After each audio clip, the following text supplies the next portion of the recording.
This room was much larger and had a warm and welcoming atmosphere to it. Thankfully, I was given a normal bed. The previous one was taken apart and thrown out. I loved my new room. I enjoyed the space for all of my toys. I was happy that the place was large enough to have my friends drop by, but most of all, I was relieved to just be out of that uneasy, foreboding part of the house. I told my mother that I and my friends liked to use the gap between the bed and wall as a hiding place when we were playing. I awoke the next day feeling refreshed and relaxed. As I lay there watching some of my favorite cartoons on a small portable television, I noticed something odd. An old dark brown armchair, which had always been there, sat at the foot of my bed, large and looming. It was frayed and worn, having been given to us as part of a suite by my cousin, but it had been used many times even by then. The chair itself was not unusual, but what unsettled me was that I could have sworn that before I had went to sleep, the chair had been facing away from the bed. Now, in the cold light of day, the chair was facing me. I assumed one of my parents had moved it while I slept, probably looking for something which had been left there before we switched rooms. The second night was not as restful. It was around 11 p.m. and I could hear my parents' television from the other side of the house. The room was largely in darkness, the only illumination an orange hue drifting through my window from the street lights outside. I lay there content until I heard something quiet, yet unmistakable. At first, I thought it was the sound of my own breath exhaling and inhaling as I rested. But when I stopped for a moment, the quiet, almost inaudible sound of someone else in the room, breathing in and out, did not cease. It continued, rhythmically and without pause. I lay there in the darkness, but while I was still recovering from the terror instilled in me from my experiences in my previous bedroom, I was not entirely afraid. The breathing was so distant, and unlike the wheezing I had heard during my encounter with that thing in the wall, that I remained calm, and even at that early age I believed that it was so subtle that it was probably my imagination playing tricks on me.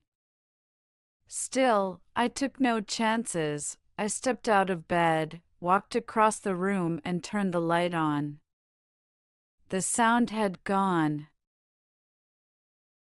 I stared at that old worn armchair facing the foot of my bed, which was within reaching distance of where I slept, and turned it around to face the other way. I had no real reason to do so, but something about it sitting there filled me with dread. The third night I was not so fearless. Again, I awoke in darkness. Lying on my back, I stared up at the ceiling, which seemed to happily absorb the dim orange light from the street. The tree outside my window swayed in a calm breeze, casting a strange collection of improbable moving shadows across the room. I could hear nothing but the long and distant hum of the city's night traffic. Just as I began to drift back into sleep, I heard it. A creak from the bottom of my bed, as if something had moved or shifted its weight on the floor. I raised my head, peering through the darkness, but saw nothing strange. Everything sat as it had done throughout the day, nothing was out of place. I cast my gaze across the room, some comics on the floor, a few boxes which had still to be unpacked, the armchair unmoved, still facing away from the bottom of my bed. There was nothing sinister here.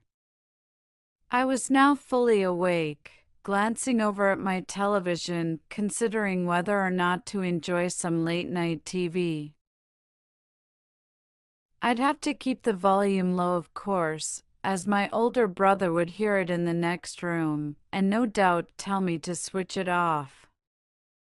Just as I sat up fully in bed, I heard it again. A low creak, accompanied by a sound. The sound of the slightest of movements. I looked again at the room. The dim orange shadows cast by the leaves, hanging by my window, now took on a more menacing form. I still saw no reason to be afraid.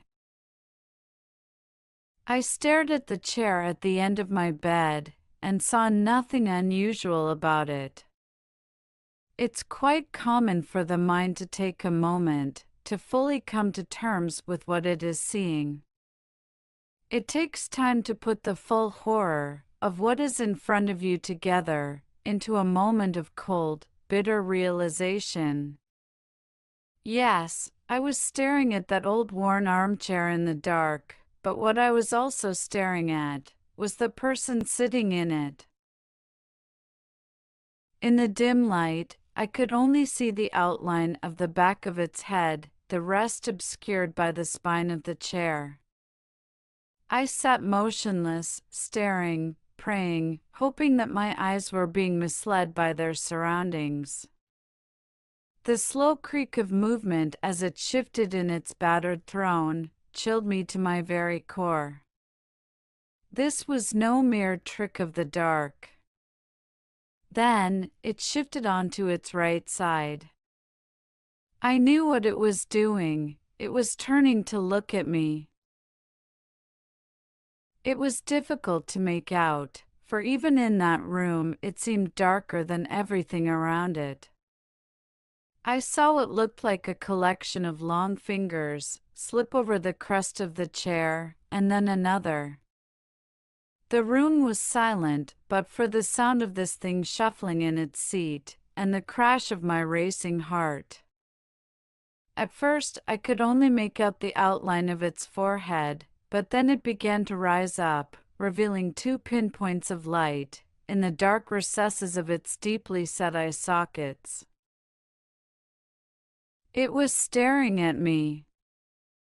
I screamed, and within a moment my brother and mother came into the room, switching the light on, asking if I'd had another bad dream. I sat speechless, barely acknowledging them, staring intently at the now empty armchair. I was only in that room for another few days, before we suddenly moved. I saw nothing for the remaining nights, except for my last sleep in that room, where I awoke to the warm air of something breathing into my ear. I jumped out of bed, turning the light on. The slow rhythmic breath of something unseen remained, louder than before. I spent the rest of that night on the couch in the living room. 2 years later, I slept soundly in my bed, in our new house. There had been no other incidences, and I was sure I had left behind whatever strangeness had plagued me in that little average suburban home. I was, however, left one parting gift. My tormentors had one last surprise in store for me. Like an animal claiming its territory, I was not entirely out with their grasp. For one last terrifying moment, I felt the presence of those things. I lay there sound asleep, 2 years since those horrifying experiences. I was in the throes of a nightmare and suddenly, happily found myself awake, safe and sound in my bed. The room was darker than usual.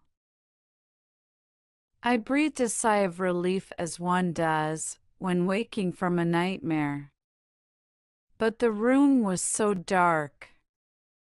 I could see nothing at all, as if something had snuffed out the light. I chuckled to myself, realizing that I must have pulled my blanket up and over my face while sleeping. The cotton blanket felt cool against me, but the air was a little too warm, almost stifling. Just as I was about to remove the blanket for some air, I heard it. For the last time, I heard it.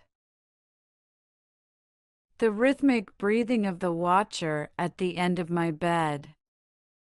Fear gripped me, followed by anger and despair. Why could I not be left alone?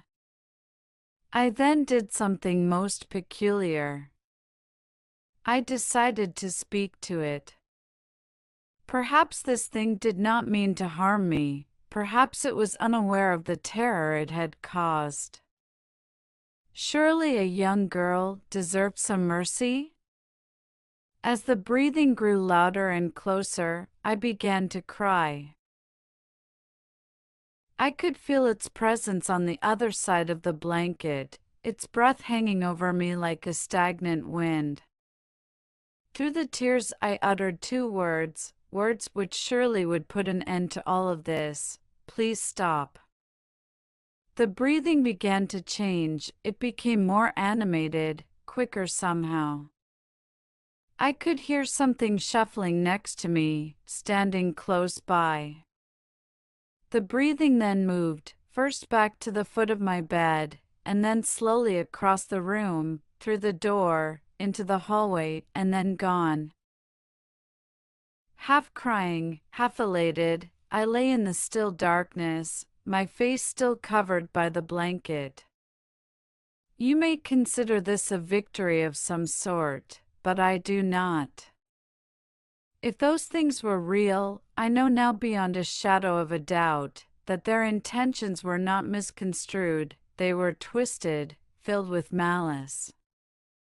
I would normally never use such a word to describe anything, but it's as close to evil as I hope I ever come. How do I know that? I'll tell you how. Moments after that thing seemed to have left the house, something pressed forcefully down on top of me, pushing the blanket with great strength against my face. I could feel a large hand, with long thin fingers, wrapping the covers around my skull, its nails imprinted upon me like razor-sharp ridges. I managed to slide down into the gap between the bed and the wall, quickly making my escape, clambering and screaming out of my room, waking my family. Make no mistake, that thing in the darkness tried to smother me to death. Thank you for watching. Please like, share, subscribe for more videos. Press